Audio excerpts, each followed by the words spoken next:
یہ رو کے کہ اس قبر کے عذاب سے رب کی پناہ مانگو اور اس کے لیے تیاری کر لو، یہ بڑا سخت دن ہے۔ حضرت سعد بن معاذ رضی اللہ تعالیٰ عنہ کا جب جنازہ تھا، فرماتے ہم جا رہے تھے تو 5-6 قبریں تھیں، تو حضور نے فرمایا کن کی قبریں؟ ہم نے عرض کی یا رسول اللہ صلی اللہ علیہ وسلم یہ کافروں کی قبریں۔ یہ نبی پاک علیہ السلام نے فرمایا جو مسلمان جمعے کے دن یا جمعے کی رات کو فوت ہو، حدیث کے راوی حضرت ابو ہریرہ رضی اللہ تعالی عنہ، حضور صلی اللہ تعالی علیہ وسلم نے فرمایا جو شخص بیماری سے فوت ہوا، جو بندہ سورہ ملک پڑھتا ہے، سنن ترمذی میں حضرت ابن عباس سے روایت ہے کہ حضور صلی اللہ علیہ وسلم کے ایک صحابی نے ایک جگہ خیمہ لگایا تو وہاں سورہ ملک پڑھنے کی آواز آتی۔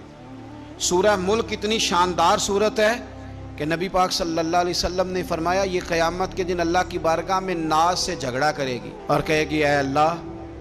یہاں تو میرے پڑھنے والے کو جنت عطا فرما یا مجھے قرآن پاک سے علیحدہ کر دے۔ اب عذاب قبر جو ہے، قبر کے اندر جو انسان کا عذاب ہے تو وہ بھی عالم برزخ کا عذاب ہے۔ میرے رسول کریم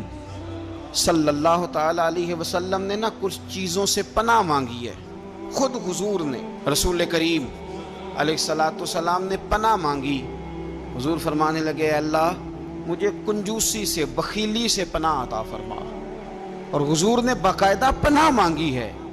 کہ اے اللہ مجھے ارذل العمر ہونے سے پناہ میں رکھ، جب عمر اتنی زیادہ ہو جائے کہ وجود کے حصے کام کرنا چھوڑ جائیں، اس سے پناہ مانگی۔ اور خود میرے نبی پاک علیہ السلام نے قبر کے عذاب سے پناہ مانگی۔ یہ تعلیم امت کے لیے کہ تم بھی پناہ مانگو عذاب قبر سے۔ قبر کا عذاب برحق ہے، قبر کے لیے تیاری کر کے رکھنا، اپنی قبر کو یاد رکھنا،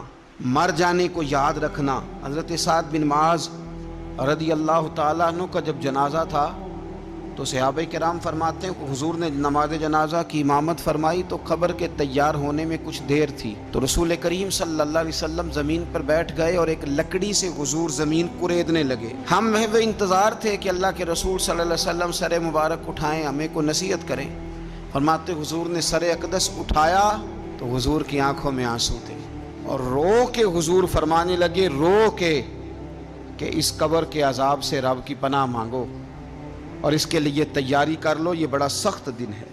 رو کے حضور نے فرمایا، رو کے۔ آج تو لوگ مذاق بناتے ہیں، کچھ فقیر صوفی درویش کہلانے والے بھی، وہ کہتے ہیں جو مولوی بتا رہے ہیں نا قبر میں بچھو ہوں گے، سانپ ہوں گے، یہ تو مولوی اپنی قبر بتا رہا ہے، ہمارا اس سے کیا لینا دینا ہے۔ خدا سے ڈریں۔ وہ چیزیں جو احادیث مبارکہ میں آ گئیں، جس سے نبی پاک نے ہمیں ڈرایا، ہمیں سمجھایا، آپ اس تنبیہ کو، اس نصیحت کو آپ اس رنگ میں لیں گے کہ مذاق بنایا جائے گا دین کا، بجائے اس کے کہ اس سے ڈرا جائے۔ حضرت سیدنا براء بن عازب رضی اللہ تعالیٰ عنہ ارشاد فرماتے ہیں کہ میں نے نبی پاک صلی اللہ تعالیٰ علیہ وآلہ وسلم سے خود اس بات کو سنا ہے، خود رسول کریم صلی اللہ علیہ وسلم نے فرمایا۔ حضرت زید بن ثابت رضی اللہ تعالیٰ عنہ بھی اس بات کے راوی ہیں، فرماتے ہم جا رہے تھے تو 5-6 قبریں تھیں، تو حضور نے فرمایا کن کی قبریں؟ ہم نے عرض کی یا رسول اللہ صلی اللہ علیہ وسلم یہ کافروں کی قبریں۔ یہ صحیح مسلم میں حدیث موجود ہے، کفار کی قبریں۔ تو اللہ کے رسول صلی اللہ علیہ وسلم فرمانے لگے، ذرا حدیث کے لفظوں پہ غور کرنا، حضور فرمانے لگے اگر مجھے ڈر نہ ہوتا کہ تم اپنے مردوں کو دفن کرنا چھوڑ دو گے، اگر مجھے اس بات کا ڈر نہ ہوتا کہ تم اپنے لوگوں کو، مرنے والوں کو قبروں میں دفن کرنا چھوڑ دو گے، اگر یہ مجھے ڈر نہ ہوتا تو میں سناتا کہ قبر کے اندر کس طرح عذاب ہوتا ہے، تمہیں دنیا میں رہ کے میں سناتا، پر ڈر ہے کہ کہیں تم اپنے مرنے والوں کو قبروں میں دفن کرنا چھوڑ ہی نہ دو، اس لیے میں تمہیں یہ بات نہیں بتاتا۔ اور میرے رسول کریم صلی اللہ تعالی علیہ وآلہ وسلم نے پھر ارشاد فرمایا، اپنے غلاموں کی طرف نظر فرمائی، یہ بات کہہ کے کہ اگر مجھے ڈر نہ ہوتا کہ تم دفن کرنا چھوڑ دو گے تو تمہیں میں سنا دیتا کہ قبر میں کیا عذاب ہوتا ہے۔ پھر حضور نے صحابہ سے فرمایا چلو بھائی دوزخ کے عذاب سے اللہ کی پناہ مانگو، تو سب کہنے لگے ہم دوزخ کے عذاب سے اللہ کی، صحابہ نے کہا ہم دوزخ کے عذاب سے اللہ کی پناہ مانگتے ہیں۔ پھر نبی پاک صلی اللہ تعالی علیہ وسلم نے ارشاد فرمایا تم سب کہو کہ ہم قبر کے عذاب سے اللہ کی پناہ مانگتے ہیں۔ تو صحابہ نے کہا ہم قبر کے عذاب سے اللہ کی پناہ مانگتے ہیں۔ پھر میرے رسول پاک علیہ الصلوۃ والسلام نے فرمایا تم کہو، سارے یہ کہو کہ ہم ظاہری اور باطنی فتنوں سے اللہ کی پناہ مانگتے ہیں۔ تو صحابہ نے کہا کہ ہم ظاہری اور باطنی فتنوں سے اللہ کی پناہ مانگتے ہیں۔ پھر میرے محبوب علیہ السلام نے فرمایا تم کہو کہ ہم دجال کے فتنے سے اللہ کی پناہ مانگتے ہیں۔ تو صحابہ کرام نے کہا کہ اے اللہ ہم دجال کے فتنے سے تیری پناہ میں آتے ہیں۔ نبی پاک علیہ السلام نے یہ الفاظ کہہ کے یہ بات بتلا کے ہمیں سمجھا دیا، ہمیں قائل فرمایا محبوب نے۔ یاد رکھنا، اس بات کو اچھی طرح سمجھ لینا کہ اگر مجھے ڈر نہ ہوتا کہ تم اپنے مردوں کو دفن کرنا چھوڑ دو گے تو تمہیں بتلا دیتا کہ قبر میں کتنا سخت عذاب ہوتا ہے۔ میرے عزیز، کچھ لوگ ایسے ہیں جن سے عذاب قبر ہوگا ہی نہیں۔ میرے رسول کریم صلی اللہ تعالی علیہ وسلم نے ارشاد فرمایا کہ جو اللہ کے رستے میں شہید ہو گیا،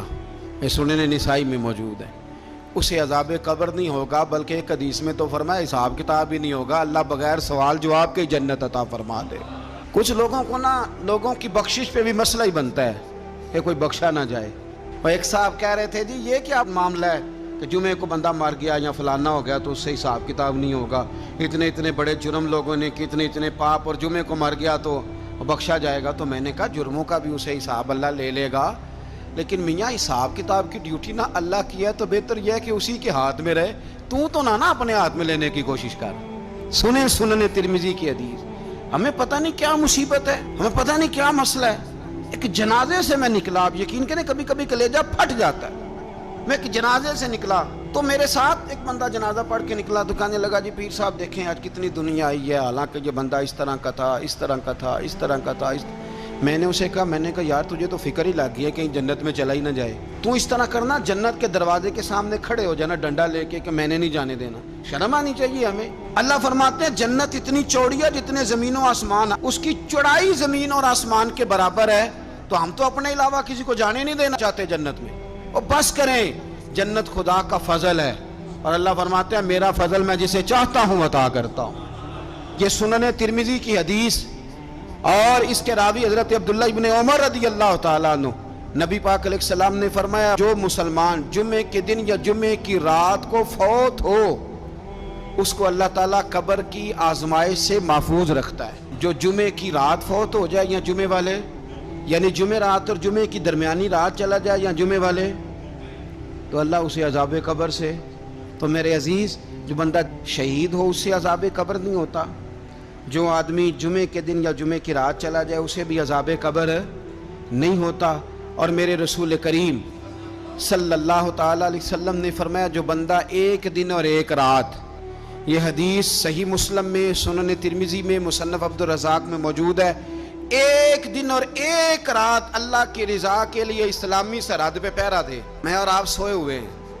لیکن وہ لوگ جو فوجی بارڈروں پہ کھڑے ہیں، دیکھو مدینے والے محبوب کس کس پہ کرم فرماتے ہیں۔ ساری عمر نہیں، 24-25 سال کی سروس نہیں، فرمایا ایک دن اور ایک رات اللہ کی رضا کے لیے جو اسلامی سرحد پر پہرا دے، مسلمانوں کو کافروں سے بچائے، رب اسے عذاب قبر نہیں دے گا، اسے اللہ تعالیٰ اپنے فضل سے معاف فرما دے گا۔ ایک رات اور ایک، آپ کیا سمجھتے ہیں کہ ان فوجیوں کی کوئی چھوٹی شان ہے، ان کا کوئی چھوٹا مرتبہ ہے؟ ایک دن اور ایک رات اگر یہ پہرا دیں تو اللہ انہیں اتنا انعام عطا کرتا ہے۔ اسی طرح سن لو، یہ ذرا غور سے سننا، ابن ماجہ کی حدیث، اور اس کے علاوہ مسند ابو یعلا میں موجود حدیث کے راوی حضرت ابو ہریرہ رضی اللہ تعالی عنہ، حضور صلی اللہ تعالی علیہ وسلم نے فرمایا جو شخص بیماری سے فوت ہوا، قربان جاؤں میرے محبوب نے بیماری کا نام ہی نہیں لیا، فرمایا کوئی بھی بیماری ہو، فرمایا جو آدمی بیماری سے فوت ہوا اللہ اسے شہادت کی موت عطا فرمائے گا، اور وہ عذاب قبر سے اور قبر کے امتحان سے بھی محفوظ رہے گا، اور حضور فرماتے ہیں اس کو صبح اور شام جنت کے باغوں میں سے رزق دیا جائے گا۔ جو کسی بھی بیماری سے مرا، یہ لوگ بیماری سے مر رہے ہیں تو لوگوں نے اچھوت سمجھ رہے ہیں، اچھوت، یہ اچھوت نہیں ہے، اس لیے کہ لوارث نہیں، یہ خدا رسول کے ماننے والے ہیں، تم انہیں اچھوت کہہ رہے ہو اور مدینے والے رسول انہیں شہید فرما رہے ہیں۔ حضور نے فرمایا جو بیماری سے مرے شہید ہے، وہ قبر کے عذاب سے محفوظ رہے گا اور جنت کے باغوں میں سے اللہ رزق دے گا۔ لوگ کہتے ہیں دیکھو جی بڑا تانگ ہو کے دنیا سے گیا ہے، تو اس بندے کو بھی عذاب قبر نہیں ہوتا۔ اسی طرح جو بندہ سورہ ملک پڑھتا ہے، سنن ترمذی میں حضرت ابن عباس سے روایت ہے کہ حضور صلی اللہ علیہ وسلم کے ایک صحابی نے ایک جگہ خیمہ لگایا تو وہاں سورہ ملک پڑھنے کی آواز آتی، کوئی بندہ پڑھنے والا نظر نہیں آتا تھا۔ جب حضور کی بارگاہ میں عرض کیا تو فرمایا وہاں قبر تھی اور قبر کے اندر بیٹھ کے میرا صحابی سورہ ملک کی تلاوت کر رہا۔ اگر ہمیں خسرہ نمبر یاد ہو جاتا ہے نا اپنی جگہ کا، اور ہمیں پتہ ہوتا ہے کہ میرے والا حصہ کتنے کروڑ کا ہے، اگر ساری کہانیاں ہمیں یاد ہوتی ہیں تو سورہ ملک بھی ہمیں یاد ہو سکتی ہے۔ موبائل پہ اس کو ریکارڈ کر لیں، پھر اس کو سنیں کبھی بھی سورہ ملک میں۔ اور ہمارے سلسلہ عالیہ میں تو سورہ ملک وظیفہ ہے۔ ہمارے الوظیفۃ الکریمہ میں اعلیٰ حضرت نے لکھا ہے کہ رات کو سورہ ملک اور سورہ یاسین کے بغیر سونا نہیں۔ سورہ ملک اتنی شاندار صورت ہے کہ نبی پاک صلی اللہ علیہ وسلم نے فرمایا یہ قیامت کے دن اللہ کی بارگاہ میں ناز سے جھگڑا کرے گی اور کہے گی اے اللہ یا تو میرے پڑھنے والے کو جنت عطا فرما یا مجھے قرآن پاک سے علیحدہ کر دے۔ میرے رسول کریم علیہ السلام نے مومن کی قبر کا حال بھی بتایا۔ سنن ترمذی میں صحیح ابن حبان میں حضرت ابو ہریرہ رضی اللہ تعالیٰ عنہ بیان کرتے ہیں کہ حضور صلی اللہ علیہ وسلم نے فرمایا جب میت کو قبر میں رکھا جاتا ہے تو اس کے پاس سیاہ رنگ والے اور نیلی آنکھوں والے دو فرشتے آتے ہیں اور اس کو اٹھا کے بٹھاتے ہیں۔ باقی حدیثوں میں 3 ہی سوال ہیں، لیکن اس حدیث میں حضور نے فرمایا انہوں نے بس میرے بارے میں ہی پوچھنا ہے، اٹھا کے بس میرے بارے میں صرف یہ پوچھنا ہے بتا مدینے والے محبوب کے بارے میں دنیا میں کیا کہا کرتا تھا۔ تو اعلیٰ حضرت بریلوی تو کہتے ہیں میں نے تو کہہ دینا ہے سرور کہوں کہ مالک و مولا کہوں تجھے، باغ خلیل کا گل زیبا کہوں تجھے، تیرے تو وصف عید تناہی سے ہیں بری، حیران ہوں میرے شاہ میں کیا کیا کہوں تجھے، لیکن رضا نے ختم سخن اس پہ کر دیا، خالق کا بندہ خلق کا آقا کہوں تجھے۔ اور پیر میر علی شاہ صاحب کہتے ہیں میں نے وہاں یہ کہنا ہے کہ مکھ چند بدر شاہ شانی ہے تے متھ چمک دی لاٹ نورانی ہے، کالی زلف تے اکھ مستانی ہے، مخمور اکھی ہیں مد بھریاں، سبحان اللہ ماں اجمل کا ماں اکمل کا ماں احسن کا، تے کتھے میرے علی کتھے تیری ثنا، مشتاق اکھیں کتھے جاڑی۔ تو نبی پاک علیہ السلام فرماتے ہیں میرے بارے میں پوچھیں گے، میرے بارے میں۔ ویسے بھی ایک سوال لازمی ہوتا ہے نا، یہ والا سوال لازمی ہے، من ربو کا پوچھ کے نا تو جنت جہنم کا فیصلہ نہیں، ماں دینوں کا پوچھ کے جنت جہنم کا فیصلہ۔ ہاں بات اگر ختم ہونی ہے تو مدینے والے کے سوال پہ ختم ہونی، اس لیے کھل کے نعتیں پڑھا کرو، راج کے درود پڑھا کرو، یہ بات یاد رکھیں۔ یہ فیصلہ حضور کی ذات پہ ختم ہونا ہے۔ وہ شکایتیں کرتے ہیں نا لوگ آ کے، تو ایک بچی کو ہمارے ہاں داخل کرانے کے لیے ایک صاحب لے کے آئے تو کہنے لگے بڑا عرصہ اسے فلانے مدرسے میں داخل کرایا، سوائے نعتوں کے کچھ بھی نہیں سیکھا اس نے۔ تو میں انہوں آکھیا چاچا جی جڑی اصل کام سی وہ تو سیکھ گئی نا تہاڈی بچی، قرآن و سنت بھی حضور کی نعت ہی ہے، لیکن آپ کو پتہ ہے کہ بات ختم مدینے والے کی نعت پہ ہی ہوتی ہے۔ حضور کا پیار اصل ہے، تو حضور فرماتے ہیں میرے بارے میں پوچھا جائے گا، وہ کہے گا کہ ان کے بارے میں کیا پوچھتے ہو، اشہد ان لا الہ الا اللہ واشہد ان محمدن عبدہ ورسولہ، تو فرماتے ہیں پھر اسے نا ایک طرف کھڑکی کھولی جائے گی تو جہنم کا دروازہ دکھایا جائے گا اور اسے کہا جائے گا اگر تو سوالوں کے صحیح جواب نہ دیتا تو دوزخ میں جاتا، لیکن اب تو نے صحیح جواب دیے ہیں۔ تو حضور فرماتے ہیں اس کی قبر 70 گز چوڑی اور 70 گز لمبی کر دی جائے گی۔ مسجد میں اے سی والے حال میں جگہ مل جائے تو بندہ بڑا سکھی رہتا ہے، اور صبح جائے بینک اور پہلی لائن میں موقع مل جائے تو بندہ بڑا سکھی رہتا ہے کہ میرا جاتے ہی کام ہو گیا۔ او خدا کے بندے، قبر بندے کی قبر، مکان اچھی سوسائٹی میں اچھا خستہ اور سستا مل جائے تو بندہ کہتا ہے کہ سودا بڑا بھارے دا لب گیا، بھائی بڑا کمال ہو گیا، مزہ نہیں آ گیا۔ قبر 70 گز لمبی اور 70 گز چوڑی، اور یہ ترمذی شریف پڑھ رہا ہوں، بڑی مزیدار حدیث۔ نبی پاک صلی اللہ علیہ وسلم فرمانے لگے پھر اس کی قبر کو نور سے بھر دیا جائے گا۔ حضور کو پہچان گیا نا، قبر نور سے بھر دی گئی اور جب 70 گز لمبی کر دی گئی تو بڑے پیارے لفظ ہیں حدیث کے۔ حضور فرماتے ہیں وہ بندہ پھر فرشتوں سے ایک بات کہے گا، عربی میں بھی ہے، اردو میں بھی ہے، وہ میرا دل کرتا ہے پنجابی میں بتاؤں۔ وہ نا فرشتوں سے وہ بندہ کہتا ہے جب قبر ہو گئی نا 70 گز لمبی 70 گز چوڑی اور نور سے بھر گئی، قربان جائیں، حضور فرماتے ہیں وہ مردہ وہ جو قبر میں پہنچا ہے، جب اس کی قبر کو یہ شان ملتی ہے تو فرشتوں سے پتہ کیا کہتا ہے؟ کہتا ہے میں گھر نہ دسا وہاں جا کے، یہ ذرا گھر نہ بتاؤں دوڑ کے، یہ ذرا میں اپنے گھر بتاؤں بھاگ کے کہ اللہ نے بڑی خیر کر دی، اپنی اماں نو دسا وہاں، میں بچوں کو بتا کے آؤں کہ موج بن گئی ہے، میں بتاؤں اپنی بیوی کو، بتاؤں اپنے بہن بھائیوں کو، میں گھر نہ دسا وہاں۔ قربان جائیں، میرے رسول کریم فرماتے ہیں فرشتے اس سے کہتے ہیں نہیں تو کسی کو نہ بتا، نم کا نومت العروس، تو اس طرح سو جا جس طرح پہلی رات کی دلہن سویا کرتی، وہ بڑے چاؤں میں سوتی ہے، وہ بڑے پریم میں سوتی ہے، نئی زندگی کا آغاز ہوتا ہے تو سوتی ہے، اور فرشتے کہتے ہیں اب تجھے وہی آ کے جگائے گا جو تیرے اہل میں تجھے سب سے زیادہ محبوب ہوگا، جو تجھے سب سے زیادہ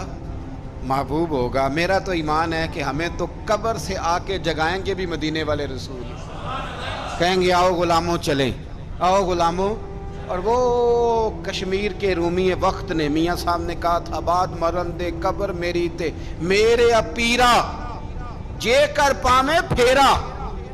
آپ حسن دیکھیں کلام کا اور انداز دیکھیں، بعد مرن دے قبر میری تے میرے اپیرا جے کر پامے پھیرا، تے قبر دے وچوں ہڈیاں اٹھ کے مجرا کر سن تیرا۔ ایک دفعہ آ تو صحیح، میں لوگوں کو وجد کر کے دکھاؤں گا کہ دیکھو نا وہ آج آئے ہیں، وہ آئے ہیں میرے مزار پہ، آج دیکھو ذرا رنگ تو دیکھو کس طرح نرالا اور انوکھا ہو گیا، وہ خود آئے ہیں۔ مومن کی قبر جنت کا باغ بنے گی، اسے نوازا جائے گا، اسے دیا جائے گا، اسے عطا کیا جائے گا۔